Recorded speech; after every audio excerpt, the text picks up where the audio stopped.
you said something very troubling earlier on, which is that, I mean, everybody knows. I don't know, I've lost count of the number of times. You actually cannot keep track of the number of times President Donald Trump speaks to different media houses. Those friendly, those who are not friendly. He's boarding an aircraft, he's talking to the press. He's in the aircraft, he's talking to the press. He's out of the aircraft, he's talking to the press. He's having one event, he's talking to the press. On the Iran war, giving regular updates. As he's doing that, the Secretary of War, Pete Esgetz, is doing the same thing. Secretary of State Marco Rubio is doing the same thing. Why does it feel like Nigerians are just left to sourcing for information, bits and pieces from rumor mill, whatever the Ministry of Defense chooses to release, because neither the Minister for Defense, the Chief of Army, because the last time I heard from the CDS was to say, oh, these are our brothers, they are relatives, you know, they are prodigal sons. What is going on with this information, you know, dissemination? Right. Regular updates. We are not asking our leaders to be accountable. They are there because of us. Absolutely. But they don't think they owe us any explanation. They don't. They don't talk to us. They don't. And we think it's normal. We are taking it as normal, which is wrong. We don't hear from the president. We hear only from the vice president when they send him to go and condole. We don't hear from the Minister of Defense, who previously, before he became Minister of Defense, he was all over the place. When he was at CDS, he was talking to a lot of media. Now that he has become a minister, a politician, as a Minister of Defense, he doesn't talk anymore. The CDS doesn't talk. The National Security Advisor doesn't talk. Nobody is talking to Nigerians. Our country is bleeding. Soldiers are dying. My officers are dying. Nobody is talking to Nigerians. You talk to us, the soldiers in the war front, soldiers in the barracks hear you. So our leaders talk to us. It reassures us as citizens. And those soldiers in the trenches, they see all of this. They hear, they see. Our soldiers in the barracks, our policemen in the barracks, our immigration officers on the borders, our custom officers, they all hear and see what our leaders and say our leaders truly care. And they're on top of this. But when everybody is quiet, the danger is they are lost. They don't know, our leaders don't know what to do. Prof, it would be remiss of me if I don't ask you on this very critical this security situation in Jili, somewhere in the northeast, in Borno State. The Nigerian Air Force carried out a strike that killed over 200 as of the last count. But then controversy ensued, you know, because the intelligence the Air Force got was pointing to the fact that they saw terrorists and all of that, and then they took them out. But then immediately, you know, villagers, people from Borno State said no, it was a market, you know, it's not just a gathering. But the governor, Zulum, responded and said that market is a known gathering for terrorists, bandits, and all of that, and that the market had been shut down for 5 years.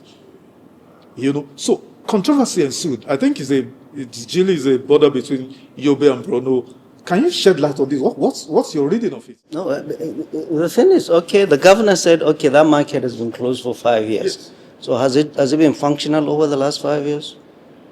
Does he have intelligence, or can he tell Nigerians that market has not been holding over the last 5 years since they said they closed it?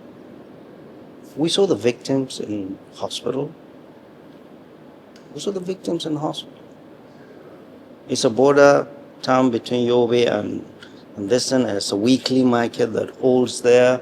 And then you say, oh no, that market has been shut for 5 years. So whoever gathers there is Boko Haram. And that's just unbelievable.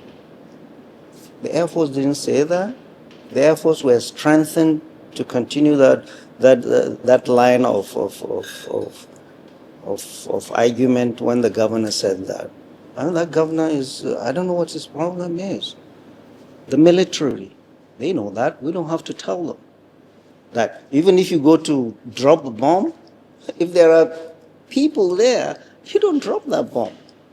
So you go and drop a bomb, and so all the over 200 something that were killed were all Boko Haram in the market. Come on, a lot of things don't add up. And the governor should know better than that. He must hold those responsible. This is not the first time. We had that event on the 23rd of December 2023, when the air wing of the Nigerian army dropped a bomb on worshippers in Maulud worshippers in Tudun Biri. Tudun Biri. What happened to that? What we've had since then was that, oh, they were going to give 50 billion allocated to the vice president's office to take care of this. Nothing has happened to those innocent people that were vaporized and killed. So this is not the first time the Air Force has done this kind of thing. And to come and give us excuses is not only insulting, but it's unprofessional.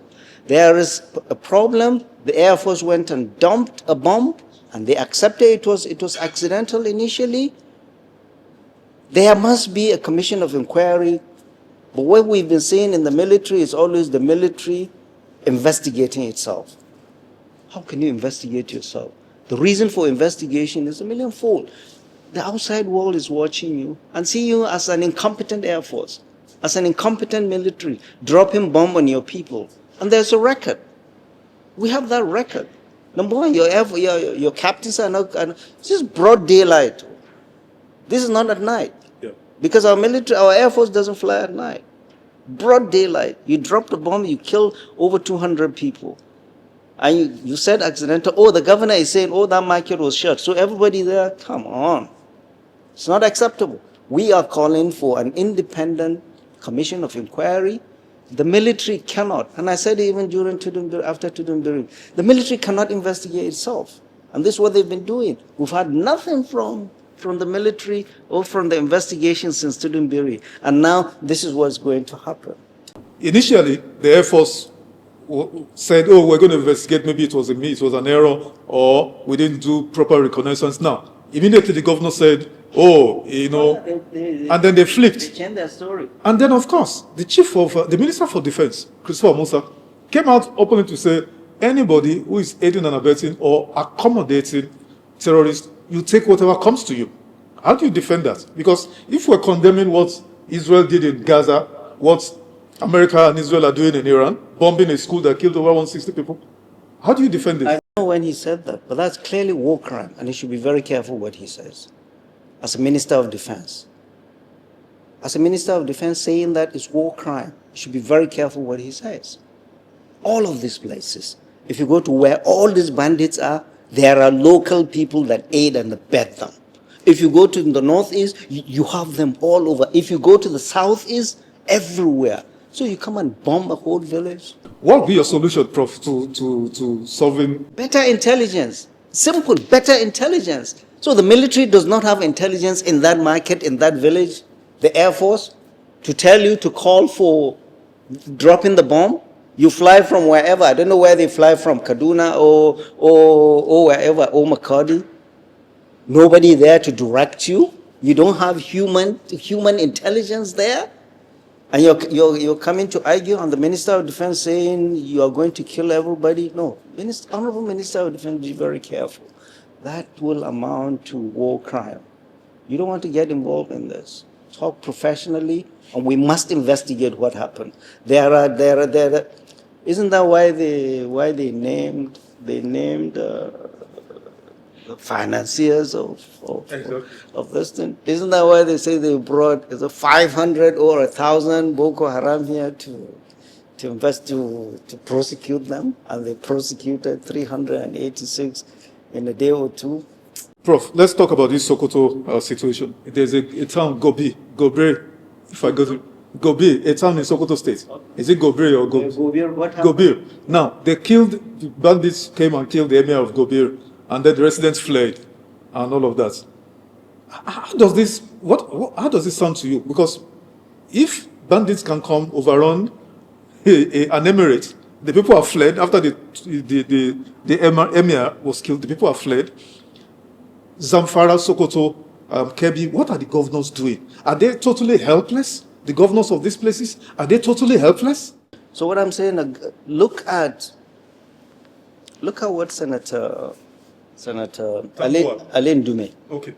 Allen Dum, 2 days, yesterday, he went back to his constituency, Goshe, where those Boko Haram boys went and pillaged, and the people ran to a next village called Polka.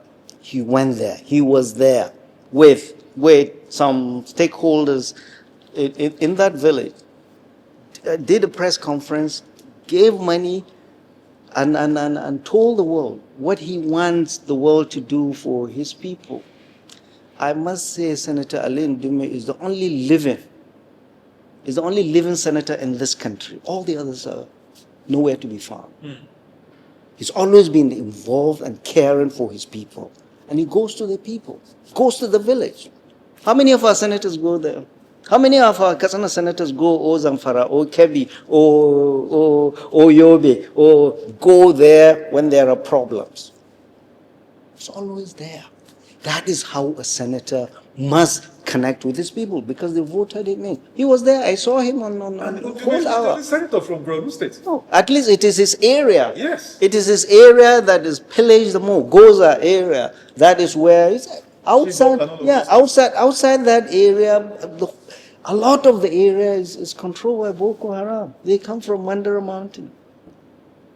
He cares. He's always in the media. He's talking. He's talking to the military. He's talking to the presidency about his people. That is a senator. That is a legislator that cares for his people. Everybody else, they're here in Abuja. They can't go back home. They can't go back home. So we are not represented by those we elected, from the National Assembly to the governors.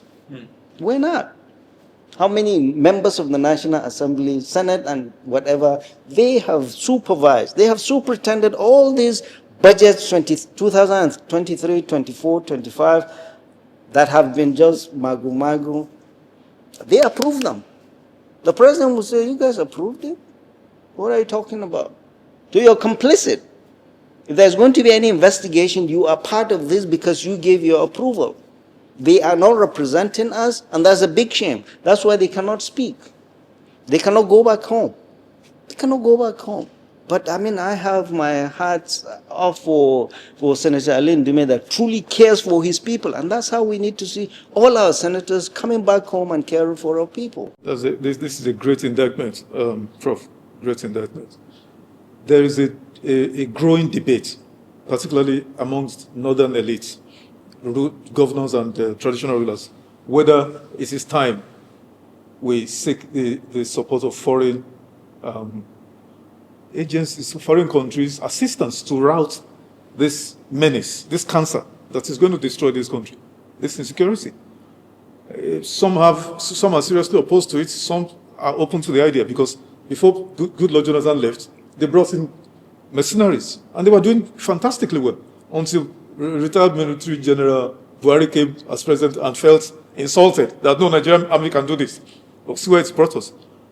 Do you think Nigeria has gotten to the point where we need to admit that we need help, and wherever it comes from, let it come, we need help to solve this problem? Because our military are not trained for asymmetrical warfare. They are not trained for this. What do you think? Right, and I'm a doctor, and I tell patients, the best doctor, no matter how high is a doctor that knows he needs help. That knows he needs help. He needs help. Yeah. You come a patient, I don't know. A doctor that tells you, yes, I don't know. Is that doctor that's a good doctor? I don't know, but let me send him to Dr. This to take care of. So all human beings in whatever professions, our military has been fighting this for 16, 17 years. All our equipments have been degraded. Our officers and men have been killed. We need help not only with the equipment, with the intelligence, with the training. Yeah. And if whoever will come and take care of this problem, help us take care of this problem, is welcome. What we object to is handing over a sovereignty to another country. We object to that. We're not going to allow that. Not even the military will allow that. We have to find a way of partnering with our foreign partners to help our military in training, in equipment, in intelligence. These are the three main things. Our men in the war front. We know them. They are fighters. They want to fight. Give us what to fight for, fight with, is what they've been asking all this time. We see these kids on TikTok every day asking that these bad boys in the forest all across this country, they're human beings like us. We are trained. They are not trained. Give us what to fight them. We hear them say that. And